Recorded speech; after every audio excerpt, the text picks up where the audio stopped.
Isa ka rin ba sa may violation against community standards on spam? At hindi mo ito ma-delete sa iyong support inbox? At ngayon ay nangangamba ka dahil baka makaapekto ito sa iyong monetization at hindi ka nga ma-invite sa ads on Reels. Halika at ituturo ko sa iyo kung paano ito ma-delete sa iyong support inbox. Ngayon ay magtungo ka sa iyong Google Chrome at i-type mo ang mbasic.facebook.com. Ngayon naman ay ilagin nyo po dito ang inyong Facebook account. Kapag na-ilagin nyo na po, punta po kayo sa menu. Ayan po, click po ang menu. Ayan.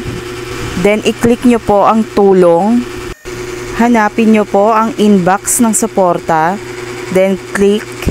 At dyan makikita nyo na nga po ang mga violation na gusto nyong ma-delete sa inyong support inbox. I-click nyo lamang po ang tingnan ang buong mensahe. Ayan. Dito makikita mo ang tungkol sa iyong post at i-delete. Click mo ulit ang i-delete ang message. Ayan, at deleted na po ang record ng iyong violation. Ngayon nga ay magtungo na tayo sa ating Facebook profile account. At i-check natin muli ang ating support inbox. At tingnan natin kung talagang nabura na nga ang ating violation. Ayan. At nakita nyo, no violation na tayo. At kung nagustuhan nyo po ang video ito, please like and share and follow for more.